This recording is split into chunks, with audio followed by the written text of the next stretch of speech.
I'm going to go ahead and call the meeting of the Sacramento Transportation Authority to order and ask Madam Clerk if you could do the roll call, please.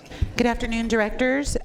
Director Carr, Frost, Gatewood, Guerra, Hansen, Harris, Howell, Here. Hume, Here. Kennedy, Miller, Natoli, Here. Peters, Sandhu, Schneer, Cerna, Swen. Here. You Thank have a quorum. All right. And if you all stand and rise and join me in the pledge, please. Hand over heart. Ready? Pledge. I pledge allegiance to the flag of the United States of America and to the republic for which it stands, one nation, under God, indivisible, with liberty and justice for all. Yeah, great. Thank you. Madam Clerk, would you go ahead and please read the statement? This meeting of the Sacramento Transportation Authority is cablecast live on Metro Cable 14, the local government affairs channel on the Comcast Consolidated Communications and AT&T UVerse cable systems. The meeting is closed captioned and webcast at sacmetrocable.tv. Today's meeting will replay Sunday, February 9th at 2 p.m. and Wednesday, February 12th at 2 p.m. on Channel 14. Members of the audience wishing to address the board may sign up using the speaker slips located in the back of the room. Please speak into the microphone when addressing the board and state your name for the record. Okay, thank you very much. At this time, I just want to look for comments for items not on the agenda. I don't have any speaker cards for items not on the agenda. Does anybody have anything?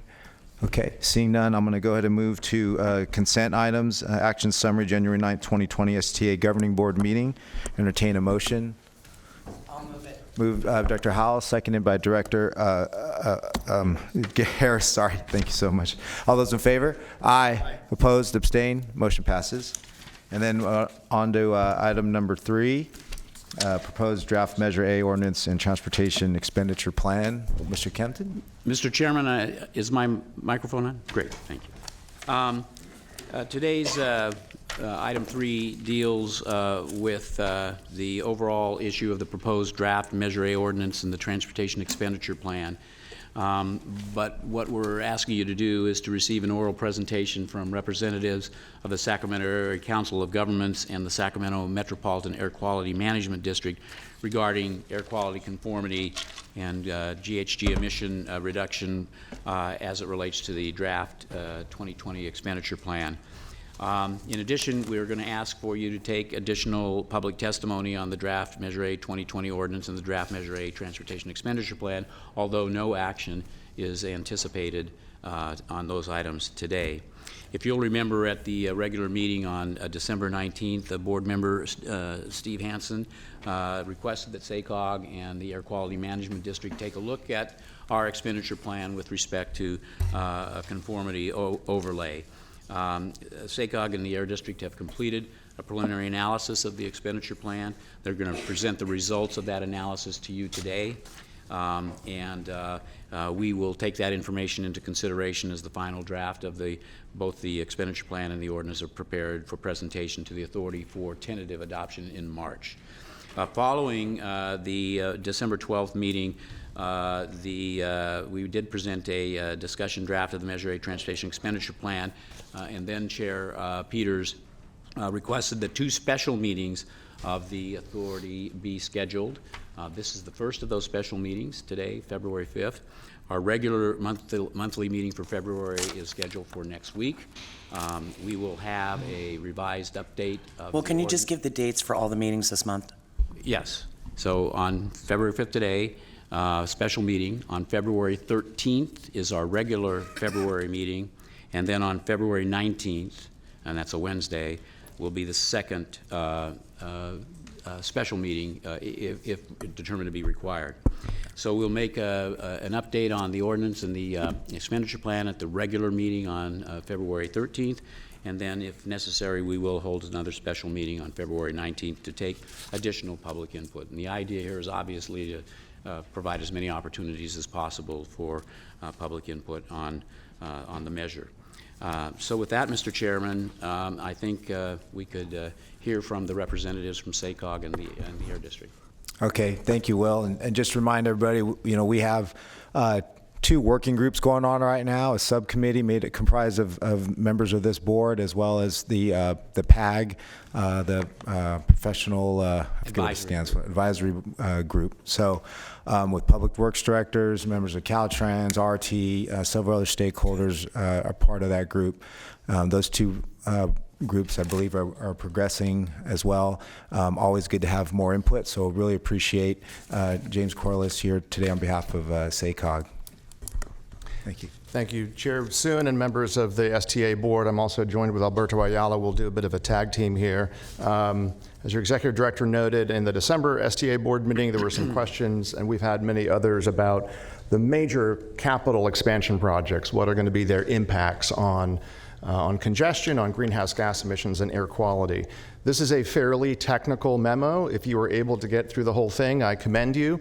I'm going to do my best job today to give you sort of the plain English on why this is important. And I want to emphasize 3 points, because it's not just about today or this plan. These are really points that we have to take to heart. Number one is to be and use more data and be more data driven. I will say to you, the data is imperfect, as it often is, but it is important, and increasingly so, because these kinds of performance measures are the very ones that the state and federal governments are going to be using to judge the STA projects or the Measure A projects if they get funded to actually compete for funds. So there's a lot of data in here, and it's important that we understand it and we use it while it is imperfect. Number two, and we make this point a lot in the memo, in the cover memo, it is almost impossible to tell you what a transportation project will do to greenhouse gas emissions absent growth and development patterns. We've made that point consistently, and it's really important. When I first came here 2.5 years ago, frankly, people would ask me, what's your stand on the Green Line to the airport and the connector? And my response was, I don't know, because I don't know what you're trying to accomplish. I don't know what the context is. I don't know what the future growth patterns are. For example, the Green Line to the airport needs dense jobs and housing along that green line to actually serve ridership and get riders in addition just to the airport. If we don't have that kind of dense development pattern, that's the local decision. That is your decision. You sit up on that dais. But it may mean that in terms of a heavy rail investment, it may not be cost effective.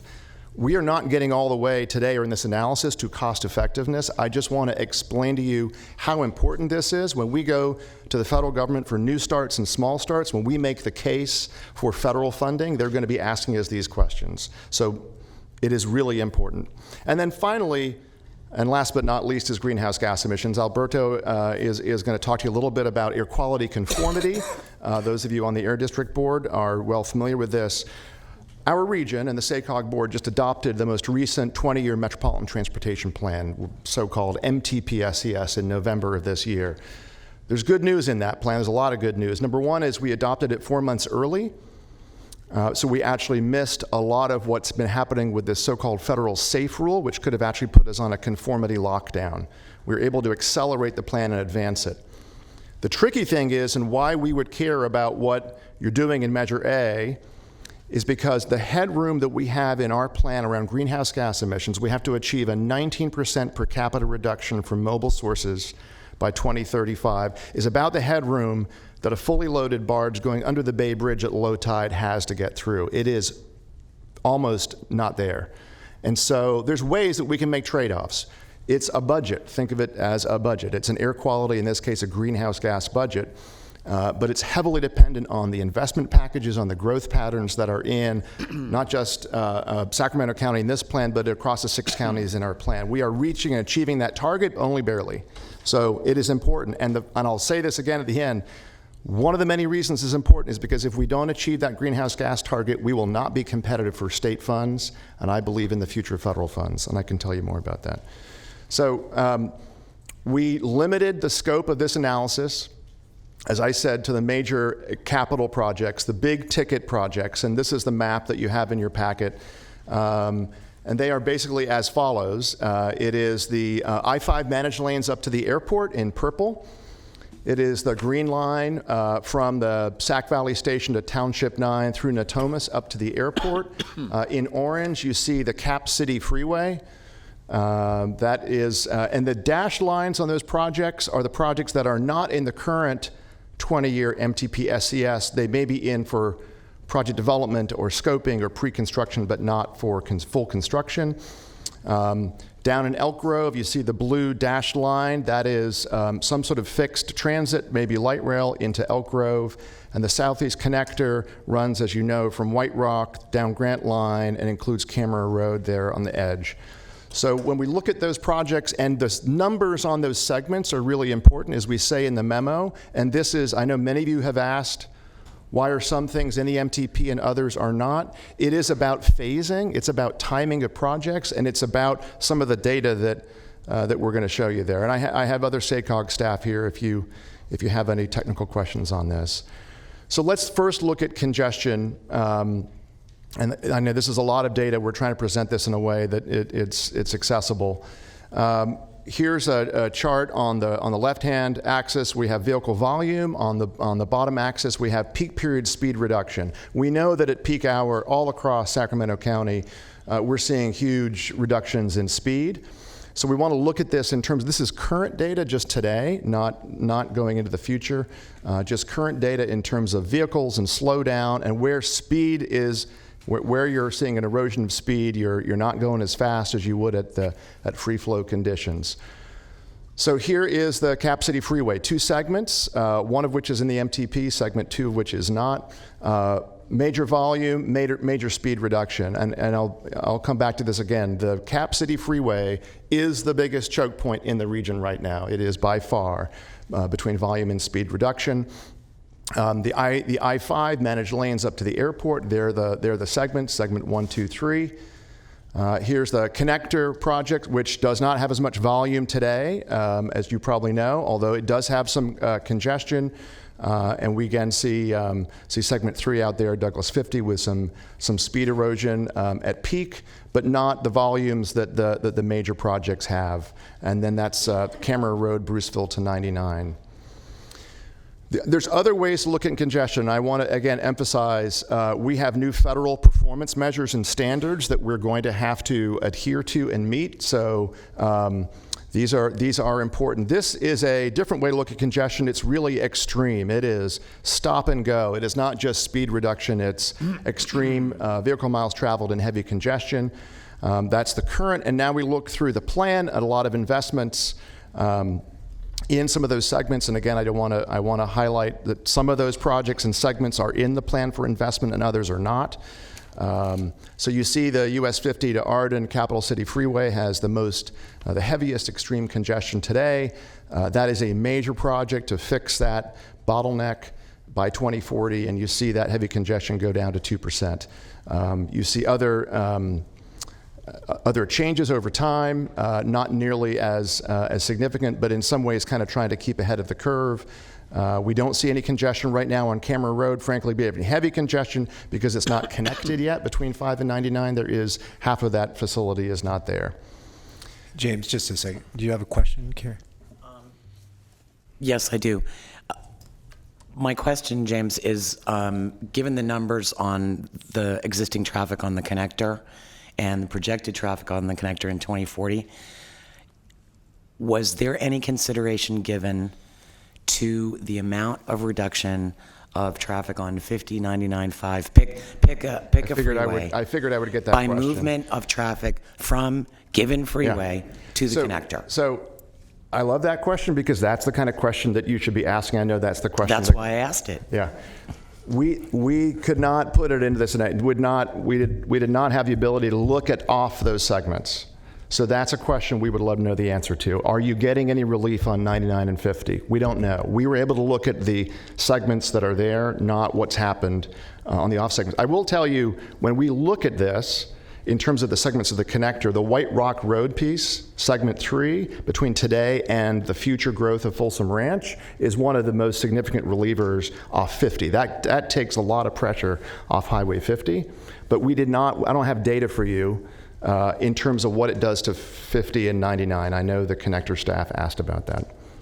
And it seems to me that in the process of planning, if you look at Folsom Ranch, in fact, if you look at the traffic, what it is today, I can tell you from the update of the City of Folsom's 2035 general plan, the biggest pinch point right now, the largest and longest delays in the City of Folsom, amazingly, are at White Rock and what is now East Bidwell, formerly Scott Road. So that's as it stands today, because that project has not yet been constructed, and the first part of that project will be to install a signal replacing the stop sign at that location. But I think it's, I think we're not looking far enough ahead if we're not coming up with a mechanism by which we look at the amount of traffic that we think will be removed from the freeways onto the connector. Okay. So I think James, go ahead and we're shorting this a little bit. James, go ahead and continue, please. Yeah, I appreciate that. So again, this is another cut on congestion data is extreme congestion. This is, I mentioned the slowdowns. And again, think of this as a phasing question. Think of this, if you were to ask me, what's the biggest choke point in the region, I can point to the Cap City Freeway as being the biggest choke point. It's not that the other projects aren't important. It's about priority and phasing, which is a lot of what our MTP SES is about, which is timing of projects, syncing to growth and development and land use. The next question was around VMT and greenhouse gas emissions, and I want to tell you this was a harder one for us, but it's going to be really important, because when I mentioned that there are performance measures that will be asked of us in the near future, this is Senate Bill 743 that was adopted by the state in 2013. We're going to have to answer this question. It's a lot of numbers and a lot of data.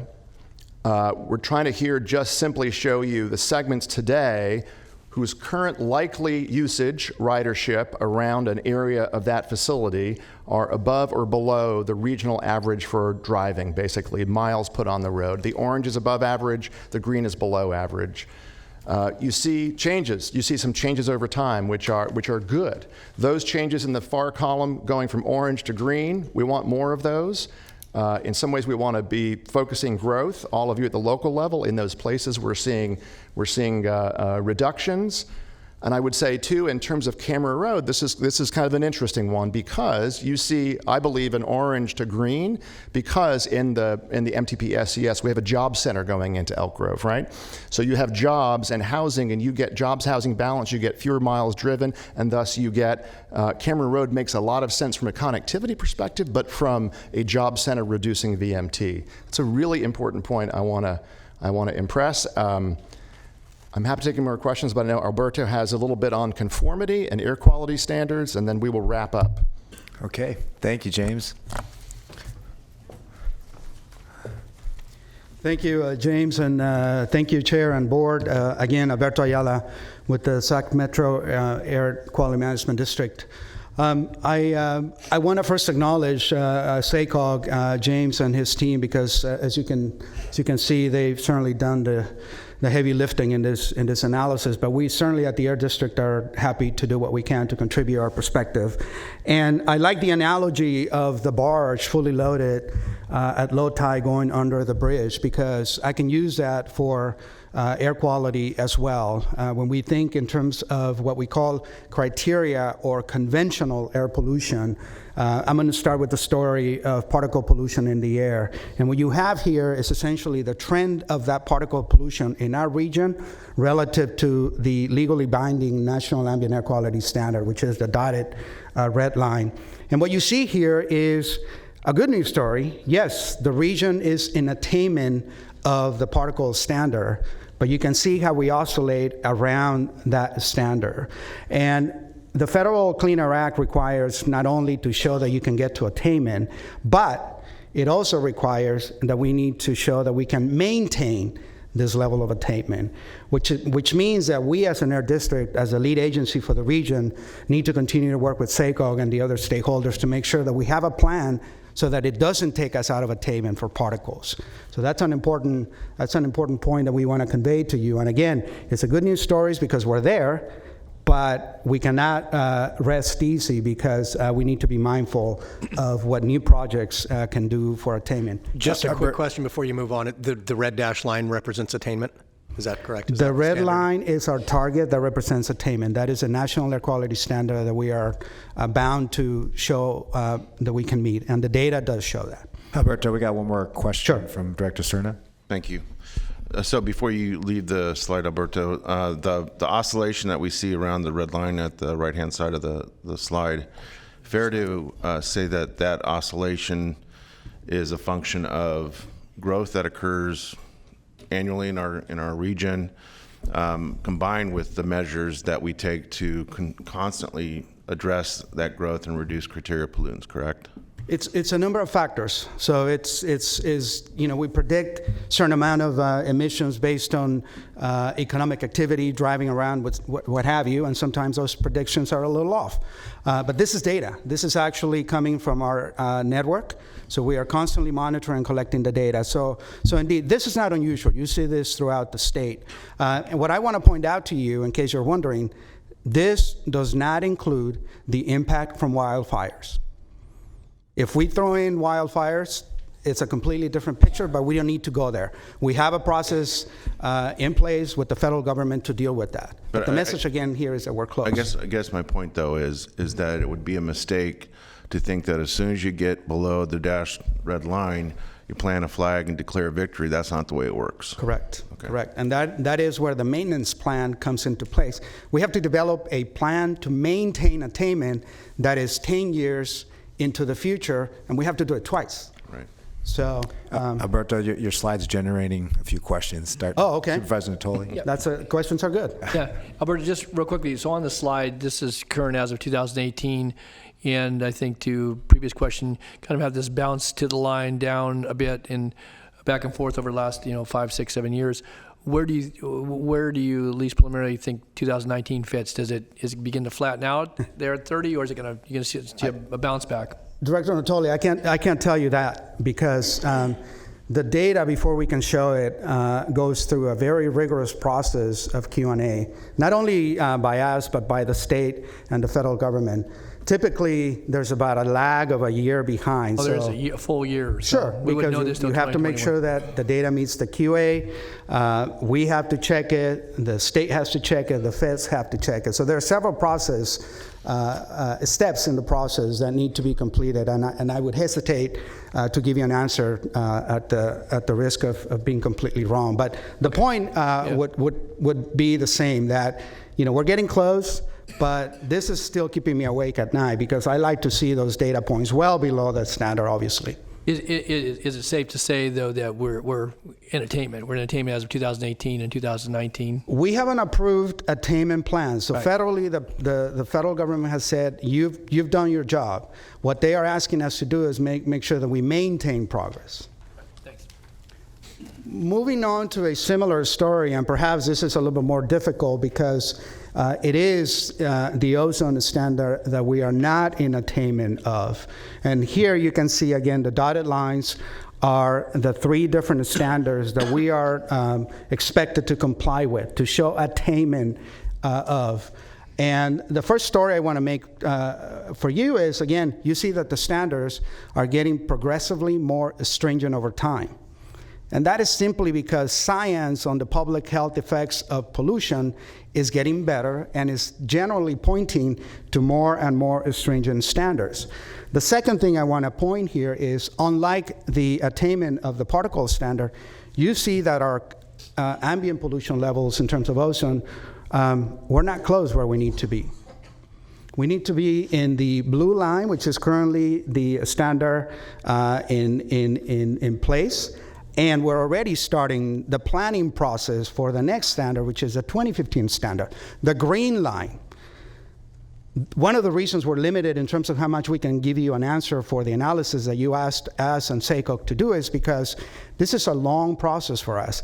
The SIP development process is about a 2-year process that we're just starting to do now. But again, the message here is we're not in attainment, and we need a plan on how to get there. And again, this is relevant to your deliberations on what these projects in the TEP might do or not do for this. Alberto, before you move on, we have a question from Director Garrett. Thank you, Dr. Ayala. And the 2015 attainment line, is it clear that that line and not only was put in place by the previous federal administration, but also concur with the current federal administration? And do we see any relaxing of that for California at all, or can we predict that's going to be that level that we have to maintain?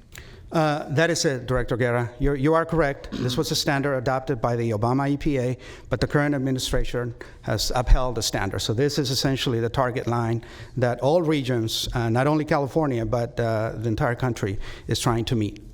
And lastly, what has been our biggest challenge in trying to get to even the 2008 national ozone?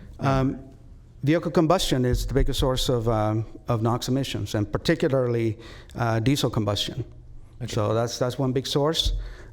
This is ozone, so not just ozone. So we have to worry about organic compounds. So, lawnmowers, vehicles, anything that uses fossil fuels is going to contribute to ozone formation in our ambient, and it shows.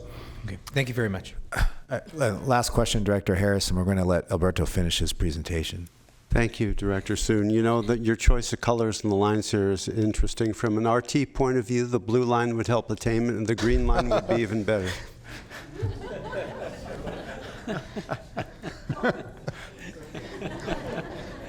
Greenhouse gases.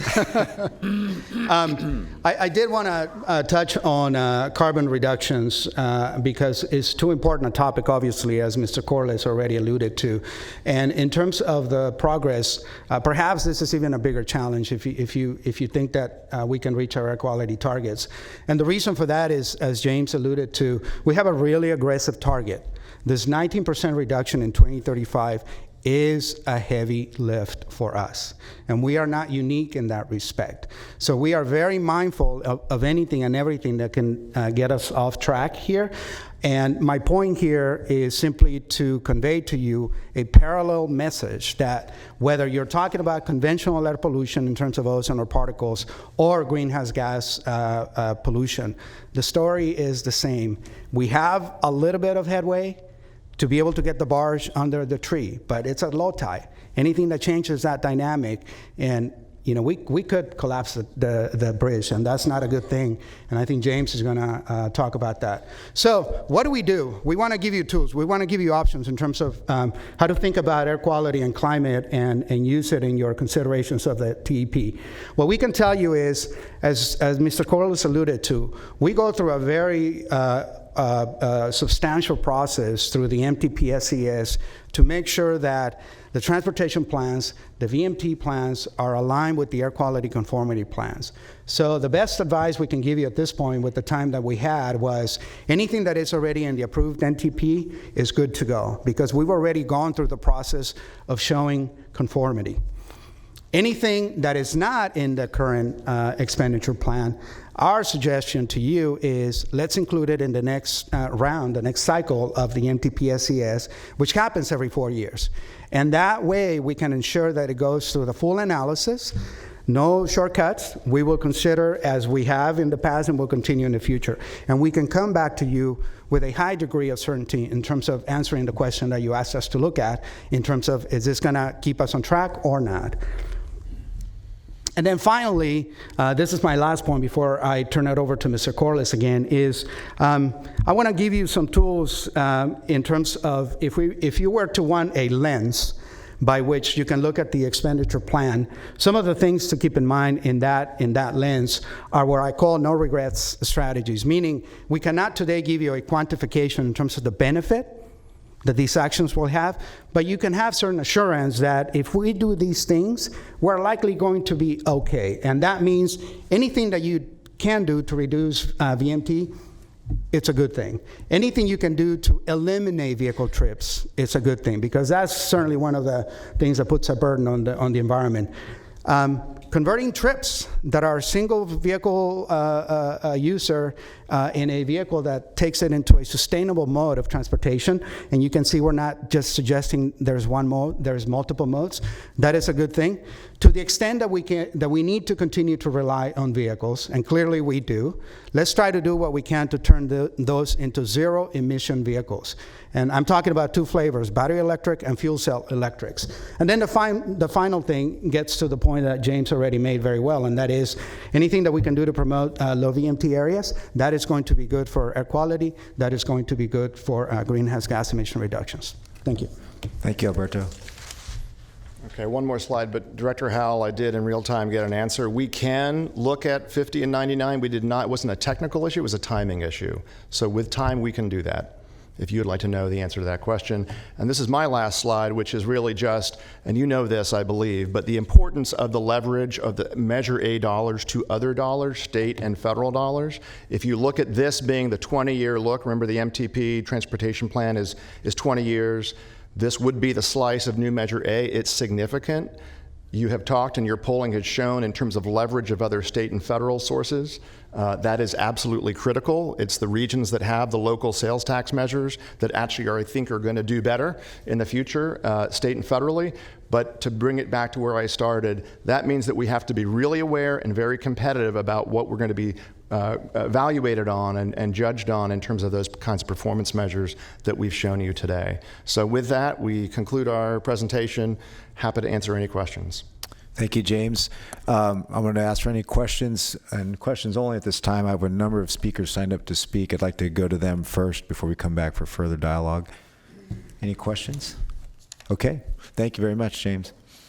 Right now, I'm going to go ahead and open it up for public comment. And the first speaker I have signed up to speak is Leah Barrett.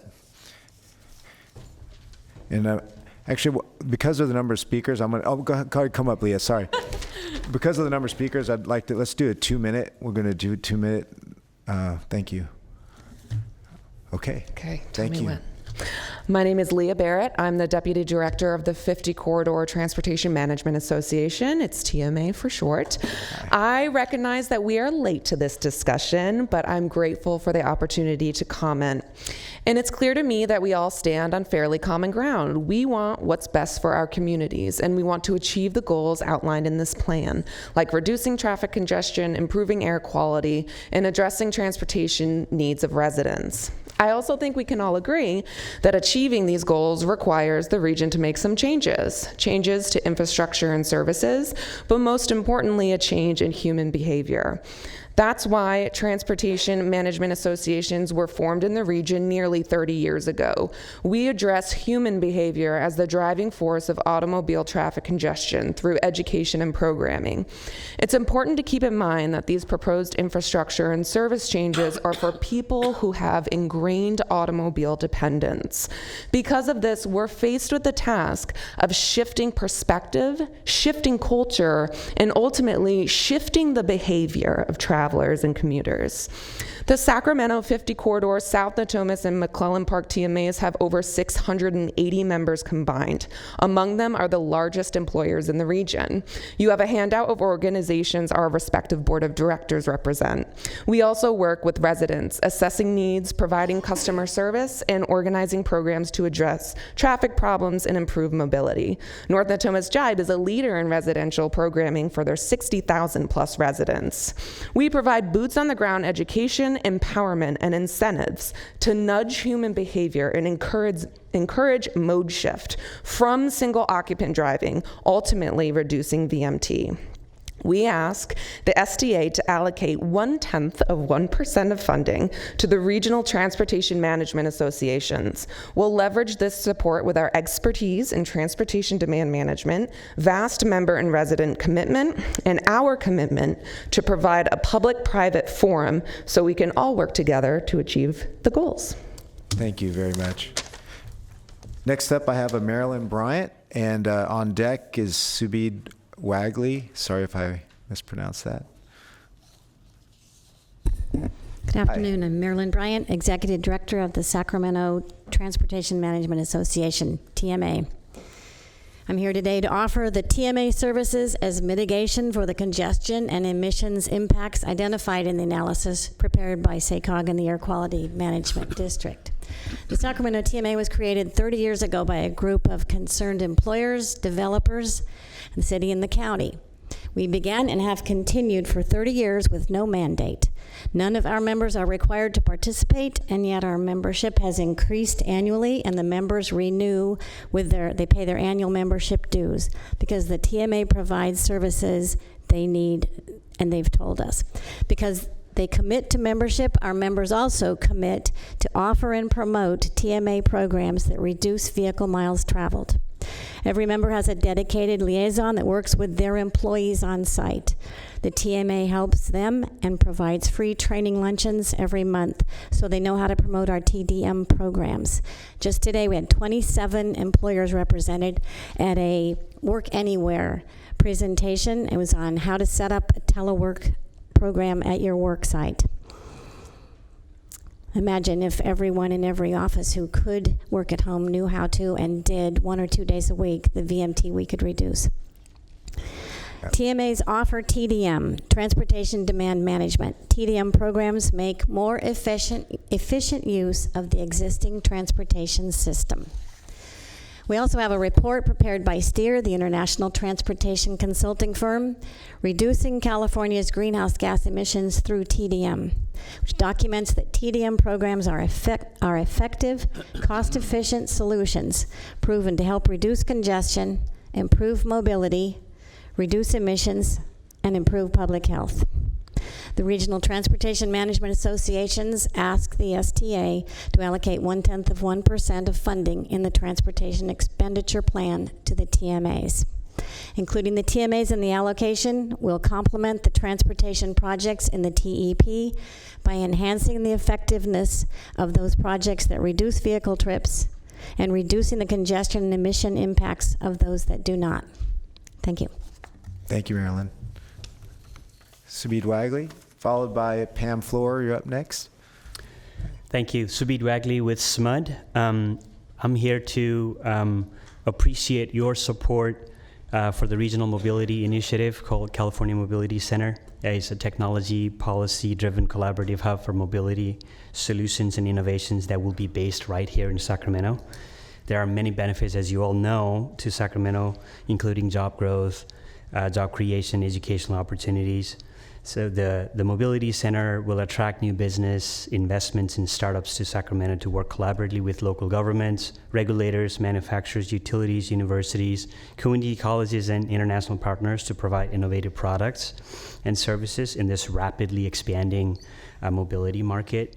The Mobility Center initiative is a joint initiative between all local and regional institutions. Some of them are here today, present, including Los Rios Community College, Sac State, City of Sacramento, UC Davis, GSEC, Air Quality District, SACOGS, and other local nonprofit organizations, whether they were acting on an advisory role or some sort of support throughout the effort that we initiated early last year in creating this world-class clean vehicle prototyping facility that will develop and promote transportation technologies right here in our greater Sacramento region.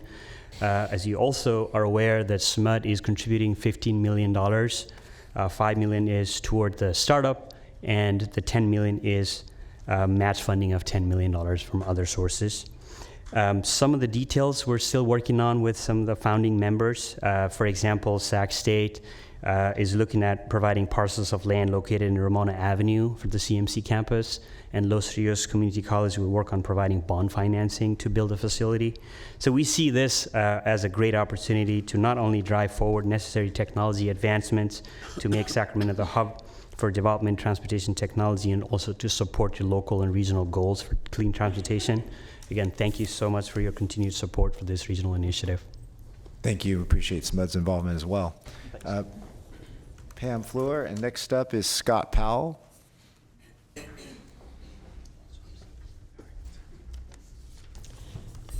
Board members, I want to thank you for the time today. I'm Pam Fleur. I'm the chair of the Mobility Advisory Council, and we represent and advise on issues dealing with seniors and the disabled. The Americans with Disability Act requires transit agencies to provide paratransit services to people with disabilities who cannot use fixed route and bus and rail. There are many who utilize this service for shopping, entertainment, work, and volunteer activities, and medical appointments. These services keep them connected to the community and keeps them contributing. These services prevent dangerous isolation of seniors and the disabled. I am urging the board, urge is a strong word, strongly recommend that you allocate 3% continuing for seniors and disabled services to enable the region to meet its ADA obligation and community goals. And finally, I want to stress, seniors and the disabled have so much to offer this region. They need and want to be part of this community, and transportation is the key, the means to participate, thrive, and survive. Thank you very much. Thank you. Next up, Scott Powell. Brett Bernegger is next up. Brent Bernegger. Thank you. Hi, Scott. Good afternoon. My name is Scott Powell. I'm the Senior Vice President of Business Development and Market Analytics for the Greater Sacramento Economic Council. Come here today, we do support the new Measure A proposal, but we do have some concerns with it as written. We completely agree we need more transportation or transit options to provide a broad approach to move people throughout this region and to repair our infrastructure. We've heard multiple times from companies that come here to look at the greater Sacramento area to invest in to create jobs and make investments, that our light rail system isn't adequate as a transit option for their employees. And that actually works against us as we're competing for those jobs and investments. So we highly encourage you to invest in the current infrastructure, but be cautious about extending it and stretching those dollars too thin. Access to Sacramento International Airport is also very important. It's a major employment center and economic driver, and we need that to have multiple transportation options. And as you're looking for other ones, we encourage you to look at the return on investment to make sure whatever you're doing provides that to our citizens. Third, our communities such as Rancho Cordova, Folsom, and Citrus Heights have multiple employment centers and redevelopment projects. They need flexibility as they're looking at transit solutions for those. The nature of transit, as Subid was mentioning with the CMC, is going to change dramatically. They need flexibility to use those dollars, which doesn't currently exist as proposed. Talked about road repair, and then finally the connector. There are parts of that make an abundant amount of sense to, again, support the employment nature of the community. But those things, any improvements need to be vetted and ensure there is a positive return on investment, and making sure that they're in existing plans as well. And if we're going to ask the Sacramento County residents to pay the 12th highest sales tax in the nation, we need to be very sure that they're getting a strong return on investment, and the projects that we're spending their tax dollars on will enhance their quality of life and access to transportation. Thank you very much. Thank you. Next up, Brent Bernegger, followed by Jofil Bora.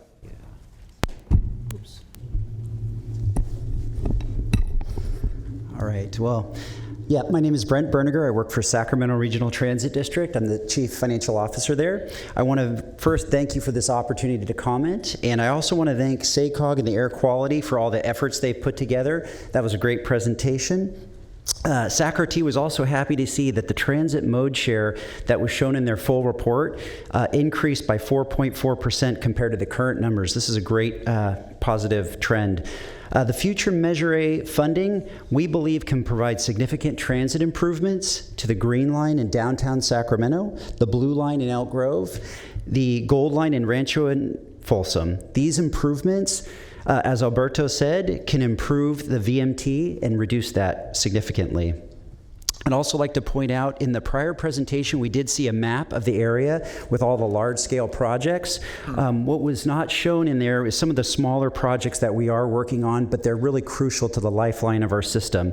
These additional improvements, we're looking at about a 30% increase into the additional frequency and improvements, better ADA accessibility, keeping microtransit, and on-demand services, providing bus rapid transit corridors, and offering traffic light optimization in urban and suburban neighborhoods. As you're aware, SACRT has already seen great benefits from our new initiatives. Some of these have been microtransit, for example, and as such, SACRT is committed to ensuring the quality of life improvements for the areas of Citrus Heights, Carmichael, the Arden area with more frequency, more microtransit, BRT lanes, and connectivity to light rail. The new measure would also improve Gold Line services. This helps the commuters in the cities of Rancho Cordova and Folsom to get to their jobs and their transit-oriented developments. Finally, with this new measure, SAC-RT could make significant improvements to the services that are already going to the airport, ensuring that Natomas and North Sacramento is getting this benefit. So thank you. Thank you very much. Hey, Joe Phil. Thank you, Chair and board members. Hope you had a better 49er weekend than I did. Respectfully yield my time to the next speaker, but thank you. Okay, thank you, Joe Phil. Next up, Alison Mcleod, followed by Karen Jacques.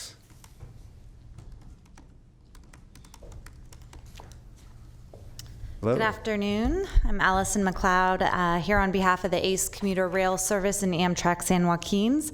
I just wanted to offer a comment in support of the overall need for this measure and underscore the unique opportunity of the November 2020 election, which we know will have strong voter turnout in the midst of a strong economy. It's very important that STA takes advantage of that and puts a plan on that ballot that will bring much needed local investment for transportation in the region. There is hard work underway to find consensus on the TEP allocations, and through that process, compromise is critical.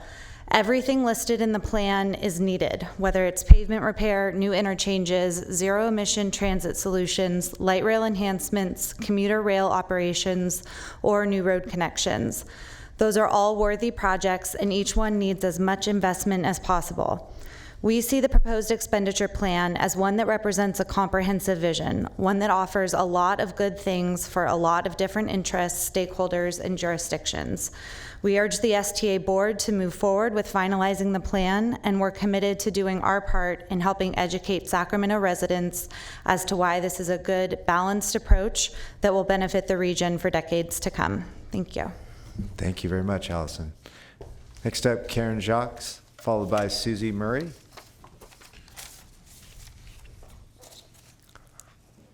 Good afternoon. I'm Karen Jacques, and I'm simply a very concerned citizen who's been following transit for a long time.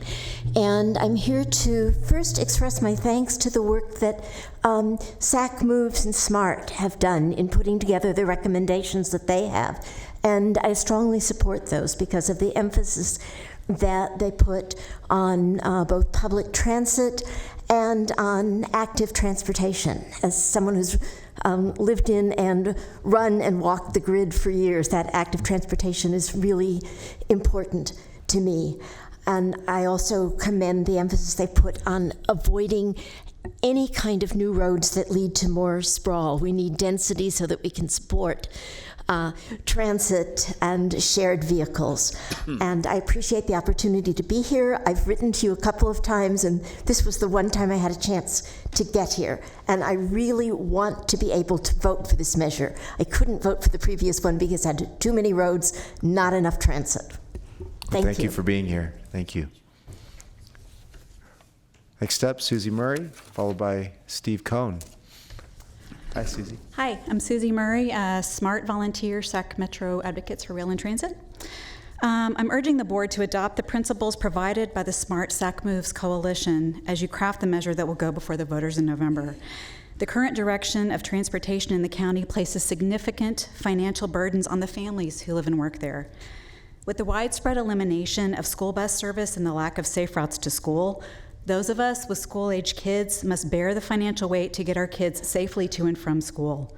In my case, in 2017, I took a voluntary demotion at work and cut my hours from full-time to part-time, resulting in a 62% pay cut. My only other option, with no local family able to make a similar sacrifice, was to hire a nanny just to get my kid to and from school. Every working family I know with kids in school has had to make similar arrangements at significant cost to our families. The lack of transit also hurts our property values. Decades of data show that homes located near robust mass transit sell between 4 to 24% more than properties not served by transit. Real estate websites Zillow and Redfin include a transit score along with information on neighborhood schools and crime statistics. My home in Arden Arcade has a transit score of 36 out of 100. As my teenager would say, that's an epic fail. The balanced approach outlined in the Smart SAC Moves vision, including fixing and improving our roads, relieving congestion, improving rail and transit, and making our neighborhoods safer for our kids to get to and from school, will help ease the burdens on working families throughout the county. The board should adopt these principles and guidelines in the measure that will go before the voters. Thank you. Thank you. Next up, Steve Cohn, followed by Charles Johnson. Hi, Steve. Thank you, board members. I want to thank you for requesting the SACOG and Air District report today. I think it's important to, as both Mr. Corliss and Dr. Ayala pointed out, to have data, to have, especially related to the very same performance metrics that state and federal governments will be using to make their funding decisions about transportation. So I can't emphasize enough how important it is that we align ourselves with those funding opportunities, and that's a big part of what our coalition, the SAC Moves and SMART Coalition, have been trying to express and what we'll continue to do over the next few very important weeks. So thank you. Thank you very much. Next up, Charles Johnson, followed by Lamaya Coleman.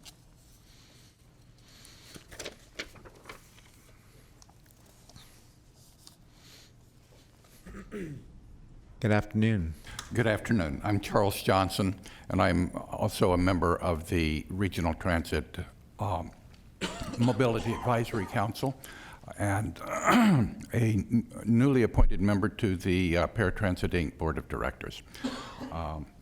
I am really here as a user of paratransit, and I want to say, I don't want to repeat what Ms. Flores said earlier about how necessary it is.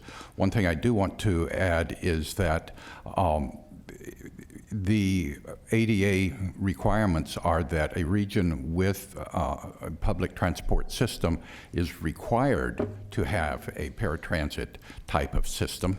And if you do not, or if it is inadequate, then that risks a huge amount of federal funding to the locality and possibly to the state. So that is quite important. The other thing I want to say is that, yes, paratransit is vital for me to get around. But in addition to the ADA service that is provided, there's this thing called non-ADA rides, which perhaps most of you know what it is. And sometimes you would have a trip that is split. For example, if I go to a ball game, the ride in very well might be ADA, but the ride back, because it's late, is a non-ADA. And so it's vital that the same entity be able to provide both ADA and non-ADA rides, so as not to have to split working with one company for one leg of the trip with another company for another leg of the trip. And so I fully support Regional Transit's request to become a CTSA designee and be able to apply for non-ADA funding. So with that, that's about it. I recommend that, again, the 3% segment be continued. And thank you very much. Thank you. Next up, Lamaya Coleman, followed by Meg Arnold. And I have a final speaker, Carter Knott, if anyone else wanted to sign up to speak. Good afternoon. Good afternoon. My name is Lamaya Coleman, and I apologize for my voice. I'm kind of sick. I live in downtown Sacramento, and I'm here as a person who is trying to transition back into bike commuting. I sub for Sac City Unified, so my work takes me all over the place within the city of Sacramento and beyond the borders as well. As I'm biking around, I've noticed things like where I support the SAC Moves and SMART Coalition priorities. Their Fix It First makes a lot of sense to me. As I bike down Riverside Boulevard in the daylight, I can see a big old pothole that would cause me to probably fall over if it was in the dark and I hit it, and I might fall into a lane of traffic. And so, like, that kind of thing really resonates. Also, because I do have to go to all different parts of Sacramento and east of Sacramento as well, I'm very aware of how relatively easy it is to bike in the downtown central Sacramento area. Sorry. And how incredibly difficult it is to carefully pick out a route if you're headed into South Sacramento or Southeast Sacramento. When I need to head out to Southeast Sacramento, I spend probably 30 minutes on Google Maps, zooming in, looking for where is there controlled intersections, where can I see, like when I get onto satellite imagery, where can I see the shadow of a stoplight so I know I can cross that street safely. So I just really want to emphasize that we need to make sure that it's all different neighborhoods have safe routes. My daughter has a safe, easy route to bike to school, but as other people have mentioned, it's not true elsewhere. And it scares me when I see a bunch of, second, third graders biking to school in neighborhoods where the traffic is moving fast, and it's just, I don't feel it's safe. Thank you. Thank you. Next up, we have Meg Arnold, followed by our last speaker, Carter Knott. Hi. Good afternoon, Chair and members of the board. Thank you for your work on this important measure, which is so tied to the future of our region, and I'm pleased to be able to provide comments today. I'd also like to thank you for requesting the analysis that has been presented today, and I'd like to thank SACOG and the Sac Metro Air District for the speed and robustness with which they concluded and completed and concluded their analysis. As announced, my name is Meg Arnold. I'm interim CEO of Valley Vision, which is a civic leadership organization that you are all probably familiar with. We work toward economic prosperity, social equity, and environmental sustainability for all residents in the Sacramento region. I'm here today in the context of some of the specific elements of our work. Among other things, we are a founding member of the Cleaner Air Partnership, a public-private nonprofit partnership of 30 years standing, which is focused on regional air quality attainment. I also serve as a member of the Mayor's Climate Commission, which itself is focused on how the cities of Sacramento and West Sacramento can achieve net carbon zero by 2040. As well, I serve as chair of the Capital Region Climate Readiness Collaborative, which is also a public-private nonprofit partnership focused on the region's climate change adaptation needs. And we also play a lead role in the region's economic development strategies with partnerships including the Metro Chamber, Greater Sacramento, and SACOG. In all of that context, in late 2018, our board identified 5 transportation priorities, emphasizing the resilience of all economies on its transportation network and identifying, among other things, the need to improve congestion in our backbone corridors of 50 and 80, to make transit work for all people, and to improve the interoperability of all of our systems. In this context, I want to note that we support the recently adopted MTPSCS, which identifies the pathways by which this region can meet air quality and carbon reduction targets while advancing and supporting economic development. I'd also like to note that we must avoid putting at risk our region's eligibility for the critical transportation funding because the targets that we need to meet are challenging for our region to accomplish and will require us to sustain diligent and consistent action, especially because of the prominence of mobile source emissions with respect to air quality and greenhouse gases in our region. And lastly, I would just note that this analysis adds to and strengthens a framework for prioritizing action and investment with respect to our transportation investment funds, including those that can be accomplished via this measure. So thank you very much. Thank you. And our last speaker, Carter Knott.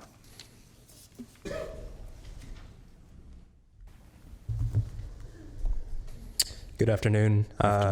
Thank you, Mr. Chair, and thank you, Board, for allowing me to speak. My name is Carter Knott. I'm a recent graduate of UC Davis and a new resident of Sacramento, and I wish to express my concern for the critical conditions of the roads and highways and the traffic congestion that I have been experiencing since moving to Sacramento. Right after college, I had a couple of options, and I ultimately chose Sacramento to live because it was where much of my family was, and it was just the most economically friendly at that point. My commute goes through downtown, but a lot of my family lives in the bedroom communities up north, Folsom, El Dorado Hills, a lot of those areas. I enjoy Sacramento and I hope to reside here permanently, but in order for that to happen, I believe there needs to be something done about the commute. The traffic in downtown makes it extremely difficult to get from many of the bedroom communities up north and go into the city. Visiting my family is very hard. It takes weeks of planning, having to leave work at a certain time and having to leave their house at a certain time just to get back home. It definitely doesn't help too when I'm swerving around in the road trying to avoid potholes, and having to reroute my route just to avoid those potholes and avoid any car damages that, as a recent college graduate, it's tough to pay. Currently, as it exists, I most likely will not be living in Sacramento much longer simply because of these reasons, and a lot of the people that I know, share the same beliefs. Many other people are already moving out of the area because of these simple issues that I believe can be fixed, and that's why I'm standing before you here today to ask that you please allocate any funds for an alternate route that connects these communities down to communities more down south to avoid that downtown traffic, to avoid the downtown Sacramento traffic. A lot of that would, help alleviate the traffic that currently exists downtown, and simply just make it much more efficient for people like me and many other people that live up north to commute down to different cities. Thank you. Thank you very much. Okay, that was our last speaker. I want to take this opportunity to thank everybody for coming out today. James, Alberto, for coming down here in your presentation. It's very good information. I'm glad to see so many people interested in this very important multimodal measure. With that, I'm going to bring it back to our board. If there's any comments from the board members at this time, I know we still do have the working groups that are continuing on. Director Howell, I see. Go ahead. To get back to to get back to your comment earlier, James, if there's any additional information that can be provided with regard to the regional effect of construction of portions of the connector that are, either still on hold or further off into the future, with regard to the effect that moving traffic from 50, 80, 99, because the connector exists, that would be super helpful. Thanks. Okay, thank you. Director Natoli. Yeah, just a question maybe for Will. Will, we did hear some testimony earlier today as related to the TMAs and to a funding request that I don't know that had been incorporated at least into previous considerations. Is that something that you at least could provide some analysis around? Again, we're still working with a defined pot of money here, but certainly, I think most of us are familiar with their work and what that would mean and what sort of allocation. So we at least have some backdrop as we enter into discussions in the weeks ahead. That'd be helpful to have that. So, Director Natoli, I'd be happy to do that. I actually was a former board member of the Highway 50 TMA. Right. And certainly these organizations do some good things, particularly I think the engagement of the private sector and coming up with some transportation solutions is particularly noteworthy. I did include in the packet that you have before you today the letter that came from the TMA agencies. All of the executive directors, I believe, signed the document. I can certainly give you a summary. This is the first I've heard of the 1/10 of 1% going to TMAs, but I can give you a background. Give us a sense of what that means. Yeah. Yes, Okay, good. absolutely. Thanks, Will. Thanks, okay. Thank you. Director Hansen. Thank you, Mr. Chair. I just wanted to thank SACOG and the Air District for all the work on this. This is very helpful data. I know data tells one part of the story, but maybe not all the parts of the story. And sometimes people like data, sometimes people don't like data. But I do think it underscores the challenge. And, well, James, you talked about the Bay Bridge. I don't really know that. But there is a bridge over by Blue Diamond that trucks get stuck under regularly because it is not tall enough. And so your metaphor, I saw a semi jammed under that old railroad bridge. And we can't afford to let our region get jammed up by losing attainment or not meeting the goals put on us by state and federal agencies, because that would cause so much damage to not only the projects we care about across the region, roads, transit, everything, but it would mean that we failed our public on the health standpoint. So it's very helpful. I just want to say thank you, and thank you, Will, for helping to bring that forward. Will, there was one other request I'd made at the same board meeting about how to attribute the regional projects to the various jurisdictions. I don't know if those capital projects have been looked at and how we would, because there are comments about what would help some versus others, and then some jurisdictions were saying they weren't getting a full return to source that they wanted to. And you know, I do leave the city of Sacramento contrary to popular belief and use roads in Elk Grove and Rancho and other places, but can we show what the value, and I see our friends from Caltrans are here. I love using their facilities when I can. Thank you, Amarjeet. But I do think as we try to go down a path of forging an agreement, a consensus, a compact between the jurisdictions, it'd be helpful to have some way of understanding. So if we put money in for air quality, 1.5%, 2%, should that be considered a benefit to the jurisdictions beyond the air district that are in Sacramento County, because everybody will benefit? And then how do we calculate that as a return to source, as an example? Interchanges have been requested by many of the jurisdictions, and those are now in the regional bucket, but those largely benefit the adjacency jurisdictions. So I just think that would be helpful. I know that there's been a lot of different asks, and maybe that's still forthcoming, I guess. Director Hansen, it is still forthcoming. As you pointed out, some of the difficulties, for example, how do you assign a regional benefit for the 5 projects that are being pursued by the Department of Transportation as part of this measure. So we can, in that regard, we can make some assumptions and make some assignments. We have most of that information. We are currently working on the local projects of regional significance, and I'm hopeful we'll have the allocation of those dollars determined, or a recommended distribution of those dollars determined fairly quickly. So I would expect that perhaps maybe the meeting on the 19th, we could bring something along those lines, but we have not forgotten your request and are working on something along those lines. And you've been very diligent. I really appreciate it, and that update helps a lot. Thank you. All right, Director Guerra. Thank you very, very much, Mr. Chair. I wanted to thank Mr. Corliss and Dr. Ayala and Mr. Kempton for coming back with making sure that we had getting the appropriate information we need. A couple of things that struck me here off the bat are not only is it concerning that we are maintaining just barely our attainment on the particulate matter, but that just the challenge that we have of not attainment on the ozone level, and what that means to us in the future when we go to compete for federal funding and projects. And I think some of the things that we're talking about today as well has been how do we make sure that we're maximizing our efforts to get matching funds and making sure we meet that. So just for this board member, I think making sure that we appropriately fund the work that that our regional agencies like the Air District are doing to make sure we're managing those issues.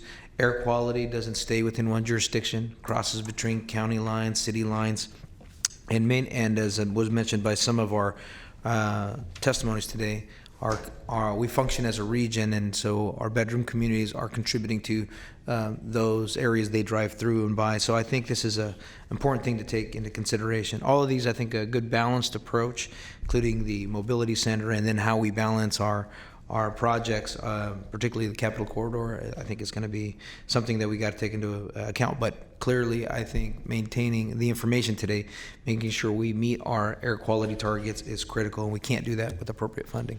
Thank you. Okay. Thank you. Director Frost.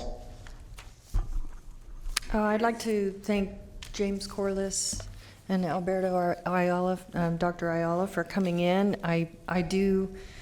We had this conversation over the last week. I know that data is important. I'm one of those people that likes to look at numbers. Numbers often give you direction and kind of tell you the whole story.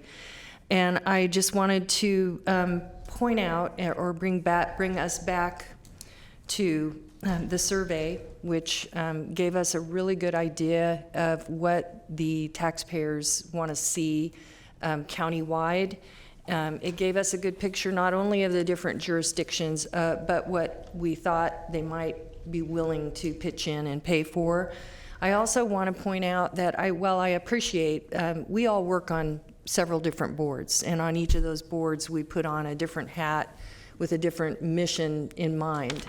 On SACOG, we're working hard to put together the MTP SCS in time and make sure that we are going to position ourselves for regional funding. On air quality, it's a constant, unfunded mandate. We never have enough money. We need more, and we're going to have to figure out how to get that.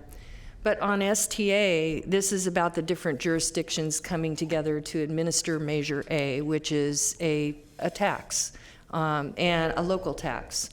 And what I want to point out, just from the point of view from the county, at the county over the last 2 decades, funding from the federal and state government has all but dried up as far as fixing roads. The existing roads that we have are not going to go away. We are going to have to fix them. And as we let them deteriorate and as we let them get worse, it's exponentially more expensive to fix them. So when I was running for election in 2016, the county had a $450 million backlog on road repairs. And now, 3 years later, it's $795 million. So the cost is going up while we're deferring maintenance on the roads. So that's data that we know at the county, and we know we need more money to repair our roads. We generally get around 8 or 9 million. SB1 brought us an additional 28 million a year. We're anticipating we need 57 million a year just to maintain our roads at a poor PCI of 59 PCI. We need 87 million a year in order to bring our roads up to 70 PCI. So the data is telling me that we need money for we need to focus on roads, and roads can be, and if that's the only way that the taxpayers will approve, if that's what the taxpayers are willing to do, that could possibly relieve one part of the system so that we have money for some of these other areas, or to focus on some of these areas like air quality. I also want to add, I'll end with that point there, but I also want to say that the connector is not a new road. It's an existing road. It's been in the plan since the 70s to be part of the highway system. It was intended to be a relief valve, or a congestion relief, and over time it's had its stalls, but there is a ton of growth that is going to happen out that way, and as the years go by, the congestion will be there. And I think right now we're looking at numbers that basically by 2040 we want to improve, add 200% to our RT ridership or whatever. Well, that means we go from 1 to 2%, basically, of the overall population, when the majority of the population is driving on the highways, and we could have these key projects that are relieving congestion. While I get the regional point of view, what we put together in this expenditure plan, if it's not what the voters will vote for, we get nothing. So I just wanted to bring that to everyone's attention. I guess that's all I have. Thanks. Director Hume. Thank you, Chair. First of all, I want to thank staff and the other agencies for the presentation that they did today, and I want to thank all of you that took time out of your afternoons to come down here and give you your comments and the comments by my colleagues. I want to touch on something that Council brought up, I believe it was last meeting, with respect to the language in the ordinance having to do with conformity with the MTP SCS. And I think that a problem that exists there is you're talking about documents with different shelf lives and different timing for review.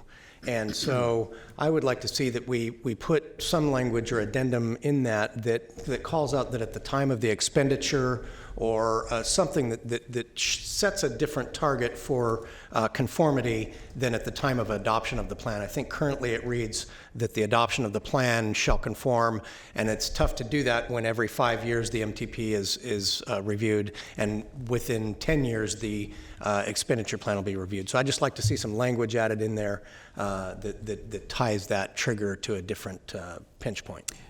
If I can respond, Mr. Chair, Director Hume, we did in fact make changes, and council may want to comment on this as well, to that language. And the problem language in there was the language that transferred the responsibility for the conformity decision on these projects to this agency, which the responsibility under federal law is with the Metropolitan Planning Organization. So we've removed any language that makes that tie. And so in talking to SACOG and others, we think the language we have in here is now acceptable. We could certainly put some sort of a trigger or certainly informational language in there relative to the different timeframes involving in the plan. We're talking about a 40-year document. The MTP is a 20-year document that's updated every 4 years. Certainly we could include some explanatory language in there if that's your desire. So, not to belabor the issue because I appreciate that point, but in the page 2 of the analysis, where it says it's critical that projects in the final adopted TEP align with the projects in the MTP SCS, that is not codified in our ordinance? No. Okay. All right. Thank you. Director Cerna. Thanks. So I appreciate the opportunity to hear from even more from the community in various organizations this afternoon, and certainly our two agencies. I think we're all hungry to be as informed as we can be in terms of how to hopefully find a balance here. And that's the principal exercise anytime we have a measure like this. It was last time, it is this time. However, this time is a bit different because I believe strongly, and you heard me say this at the last convening of this board, is that it has to be tempered with a global consideration. And as much as we want to certainly be respectful of the taxpayers and what they want, I again can't stress enough, I think it's part of our charge to really push the envelope when it comes to how we shape this measure with an eye towards the fact that we have a local responsibility to help address climate change. And so I think hearing from our local air quality management district today, and certainly SACOG, and understanding more critically the connection between different modes of transportation and the infrastructure that comes with that, and of course the funding, which is what this conversation is really about. To do all of that, I think we ultimately have to all look ourselves in the mirror and say, are we doing our part in this agency, given our mission, to address that global responsibility? So I don't think it's any secret. I'm going to continue to have that very consistent position. And I'm looking through a somewhat different lens in terms of my responsibility at the state level, serving as a member of the California Air Resources Board. So I'm happy to hear, especially from the folks that are advocating to do just that, push the envelope on transit and getting us out of a modality that has been the history in this country for so long, which is single occupant vehicle mode. Because I think this is the moment, quite frankly, that we need to make that shift. Thanks. Thank you. Any other comments? Okay, I just want to, well, first of all, Mr. Kempton, is there anything else that you'd like from this board? Not today, Mr. Chairman. I would suggest that you continue the public hearing going into our next meeting. Yeah. And, that is all we need. Okay, we will do that. And so I just again want to thank everybody for coming out. I want to thank the comments from my colleagues. This, as an earlier speaker, Ms. Mcleod mentioned, there's something in there for everybody. There's road improvements that will address the problem with the roads that voters care so much about. There's transit options that begin to move us off of one system, meaning just single occupancy vehicles, that will then work to address air quality and state and federal regulations. So we need to keep working at this. but the guardrails in terms of state federal regulations, in terms of what the voters say they want, I think we're all aware of that. But as leaders on this board, it's our job to educate our voters and our constituents, because these details about state and federal regulations are somewhat complex. Not the average voter. The average voter does not understand it. So there's a requirement whether we want it there or not. But again, I also want to stress there's plenty of things in there that address our local community's needs. That includes road improvements, traffic congestion, interchange, and system improvements, which is very important. System improvements that'll free up our freeways for commuters that are going back and forth throughout the region. So again, thank you everybody for being here. We're going to continue the dialogue, and we'll see you next week. Okay. Adjourned.